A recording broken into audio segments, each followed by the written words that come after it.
So as an introvert, there are some things that I used to hate from the bottom of my heart. Talking to strangers, recording YouTube videos, extroverts, but the worst of all was taking photos. I had no idea how to pose, where to put my hands, where to look, and if you look at my older photos, you will see what I'm talking about. I looked so robotic, so weird, and I was quite insecure about my looks as well, so there is that. I even tried to learn how to take photos by copying some models, but the way they're posing, their faces like this.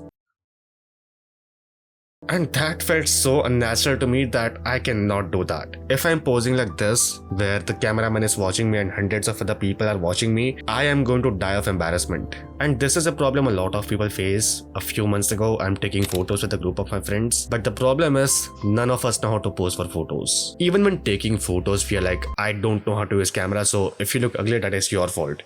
Don't come to me after that. But this time, something is different. After recording hundreds of YouTube videos, my fear of cameras has gone away. Plus, I don't use social media, no Instagram, no Snapchat, nothing, so these photos are just a part of my gallery. I'm not going to post them somewhere. So while taking photos, I'm like, just take the photos, don't worry about anything, I'll be fine. Even when other people are taking photos, I'm like, stand like this, do that, pose like this. I just wanted to get the whole thing done with as fast as possible, so I'm just telling people what to do. In that moment, people felt like I know how to take photos, while in reality, I still had no idea. I was just acting certain. I was acting as if I know everything. And do you see what is that thing which is the core of confidence? Think of the most confident people that you know, and all of them have it, without exception. If you go to a college, for example, think of the cool kids from your class, the kind of people you idolize. Objectively speaking, if you compare yourself to these people based on parameters like physical health, mental health, intelligence, IQ, knowledge, you might be way better than these people. These are the kind of people who smoke, who drink, who don't care about anything. They just go to parties and do all the stupid things. But realistically speaking, these people get way more respect, more status compared to you. People will trust these dumb people more compared to you, even though you are smarter. And the reason is simply because of a thing called as certainty. Confident people are certain in everything they do. In the very famous book 48 Laws of Power, one of the laws is enter action with boldness. You can do something completely stupid, but if you do that thing with certainty, people will think you are more confident and they will trust you. A very good example of this is the confidence challenge that I did a few months ago. In that challenge, I was supposed to record myself at the gym doing some stupid exercises and doing things like meditation. Throughout that whole challenge, I was trying to hide my phone's camera and my tripod. I don't want people looking at me recording myself. And on that day, I was acting so suspicious, so confused, like I don't even know what I'm doing, and people were looking at me with some weird faces. The kind of look which says, what the fuck is wrong with this guy? Why is he behaving like this? There is another influencer who goes to the same gym as me, who has a massive tripod, a massive DSLR camera, and she uses that to record herself. But unlike me, she was very certain of what she was doing. She was not trying to hide her camera, she was okay with people looking at her, and no one was giving her strange looks. The bottom line is, if you're going to do something anyway,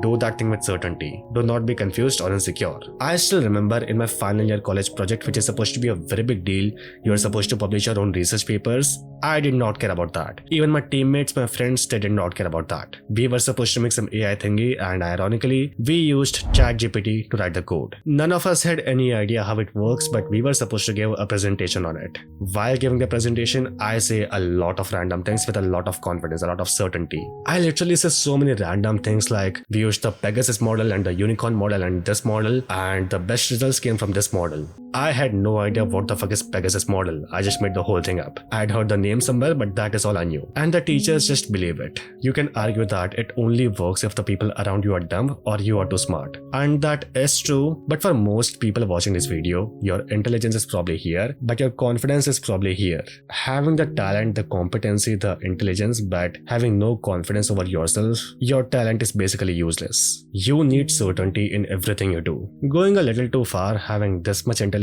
but this much confidence, that is still fine, but this is a terrible combination. And to get over this, there are a few things you can do. The number one thing is getting rid of this belief that you need to be a certain kind of person to be confident. Having a lot of achievements, being the center of attention, speaking loudly, being an extrovert, being rich, being good looking, they are not going to make you confident. A lot of movies build this false perception that you need to be the center of attention and you need to order people to be confident, which is not true. I know people in real life who don't go out of their way to show how confident they are, but when talking to them, it is very obvious that they are confident. You can be an introvert who is very poor, who is very ugly, with no achievements, and you can still be confident. In fact, research based on confident people shows that the most confident people are the ones who accept what they are. They don't try to be something else. They don't try to hide what they are. Now, in theory, that sounds nice, but how do you practically apply this? There are certain behaviors that people who are not confident have, which you probably have, and you need to get rid of that. All the huge politicians, prime ministers, CEOs, all the leaders, the kind of people who give speeches in front of thousands of people, they are specifically trained for this. If their country is going on a war, things are very bad, they need to have the ability to sound certain and give the assurance that things are going to be fine. And the way they do this is by speaking in a certain way. The biggest mistake which you can make is by using weak words. Words like I think, maybe, I will try. Imagine a politician whose country is going on a war and he says things like, I will try to win, maybe we can win, I don't know. People will lose all trust in him. Even if his country is in a fucked up situation, he is trained to sound certain and give the assurance that things are going to be fine. For all the people watching this video right now, there are some weak words which you are using which you have to stop using. They make you sound very uncertain in everything you say. The second thing is changing your pitch. So when I started making YouTube videos, this is how I used to speak, where every sentence sounded so incomplete and it sounded like a question where I'm not sure if what I'm saying is correct or not. And it sounds like I'm seeking approval from the person I'm talking to.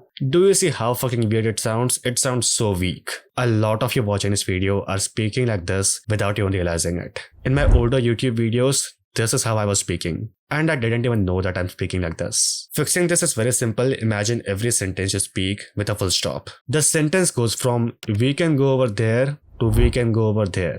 This also applies to questions. Stop asking questions like, what is the time right now? It sounds too polite. Ask questions like, what is the time right now? With a full stop. You sound more confident and certain. The next thing is body language, and this is a very big topic, so I'll just tell you the basics. First of all, eye contact. When talking to people, look at them. When watching YouTube videos, when walking on the streets, look at people in the eyes. And second, have an open body language. Do not be closed like this. Do not be, playing with your nails and then grabbing your arms like this, because that makes you look very defensive. You need to learn to take more space like this, like I'm sitting right now. If you have some things with you, let's say a bottle of water, a phone, don't try to grab them too tightly or don't put them too close to you if you're sitting. Use those things to take more space. If you're gripping them too tightly, it indicates nervousness. Putting these things on a table at some distance from you indicates confidence. Just by doing these 3 to 4 things, you will look more confident. But if you want to take this one step further, I recently made a video about this, about how to speak the way you think. When you imagine yourself speaking, you imagine speaking so confidently. But when you really speak, when you really open your mouth,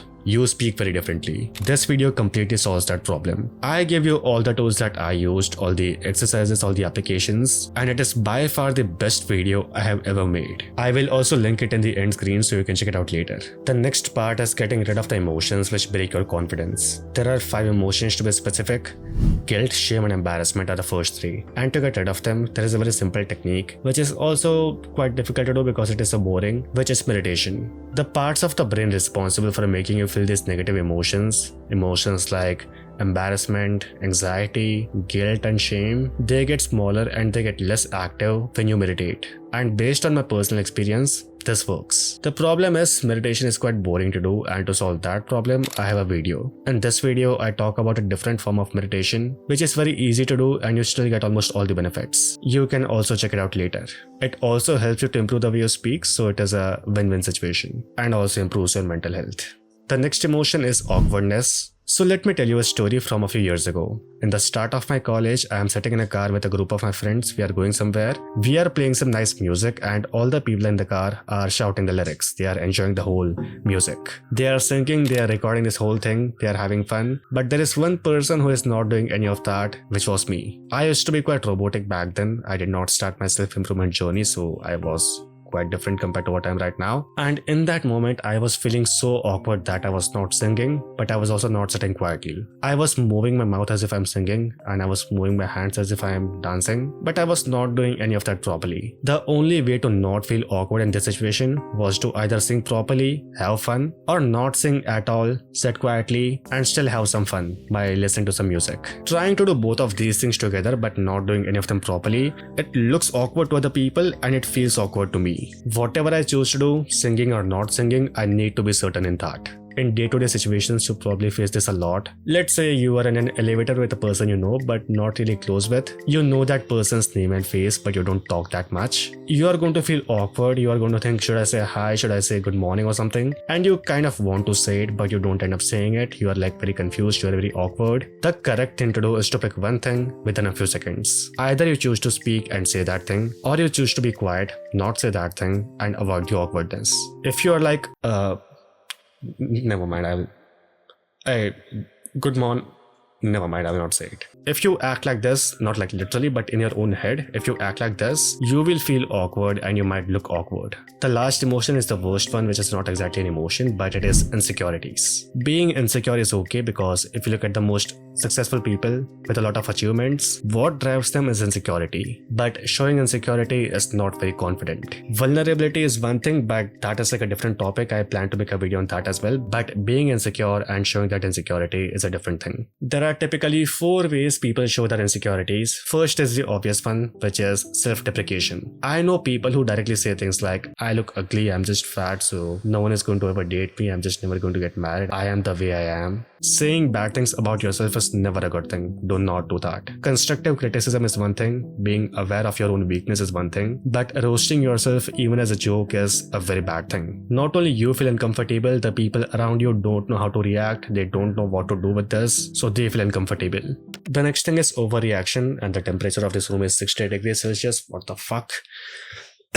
Look at these clothes. Anyway, the next thing is overreaction. If you make a very small, very light-hearted joke on someone and that person like overreacts, he gets very angry, he goes crazy on that thing, he is insecure about that thing. The next thing is bragging. If a person again and again tries to prove that he is something, he is insecure about not being good enough in that thing. Let's say for example, there is a person and every time you talk to him, he tries to prove how smart he is, how intelligent he is. He tries too hard to prove himself. He brags a lot about himself or just lets you know in some way that he is so smart. His insecurity is not being smart enough. If a person tries to prove how muscular he is, how good looking he is, how he has such a nice beard and such a nice jawline and everything, every time he talks to you or talks to anyone, if he tries to show the people how good looking he is insecure about not looking good enough. By bragging, I don't just mean directly saying that thing, that is the most obvious one. I also mean letting you know in some other subtle way. Looking too much in the mirror, trying to flex his muscles all the time, those things are a form of insecurity. And like I said, being insecure is not necessarily a bad thing, but showing insecurity is a bad thing. Overreacting to things, self-deprecation, bragging, these things are bad.